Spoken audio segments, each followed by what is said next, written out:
Hi everybody, Nick Fisher here, registered dietitian with CoreLife of Bel Air.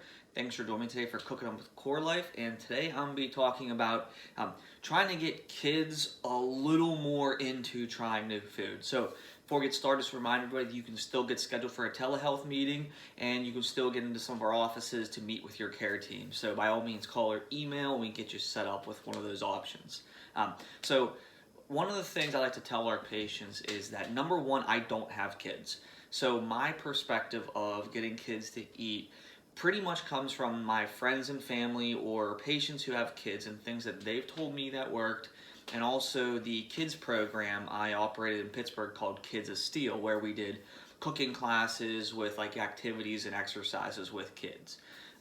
So one thing that I've taken away from some of our patients and people who have kids and from the program that we ran in Pittsburgh was that, number one, talking about trying new food in the way of like, you're going to try this, or like making it like you have to, or making it a bigger deal than what it is, immediately like set off red flags for some of our kids. And all of our parents tell me about, like, you know, if they make it a focus, it becomes too big to the kid, too stressful, so they kind of shut it down.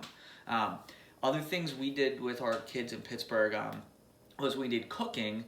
We didn't even make eating part of it. It was like, we're going to run a restaurant, so the kids would have different jobs and they were going to serve like their parents when they came to get them. We made it less about food and health and more about like just doing something.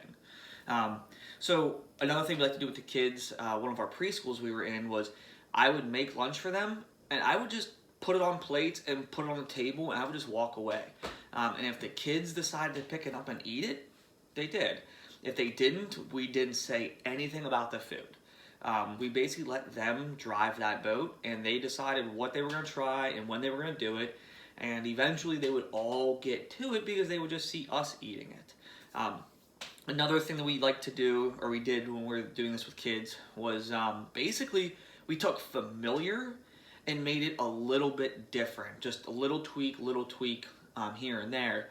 So that allowed us to kind of bridge the gap with something they knew about and they were comfortable with, and just a little different. So one of our go-to items was potatoes. All little kids know like the red and like the white potatoes. These are just roasted ones. So one thing we would do with them is we would give a couple of these on plates, their lunch, whatever it was, but then we would start to mix in purple potatoes. So here, let me get a knife and cut up some of this. It was just a way to give them something new, but also something familiar, because they got to compare their standard potatoes that they knew and a new purple potato. So basically, it just gave them the chance to see what they liked. They were familiar with it, and they got to test it out. And if we talked about it, we did. But if we didn't, we didn't. So we made it a lot less about trying new and just about doing something, or not even talking about food. So hopefully some of these things can help some of our parents out who ask me questions about getting their kids to try new foods. If any other parents have things that they've tried and worked or didn't work, by all means, we would love to know, because then we can tell more people. So send us some feedback on our videos. We'd love to hear it. Watch our other videos, subscribe to our CoreLife channel on YouTube, and we'll see you next time. Stay healthy.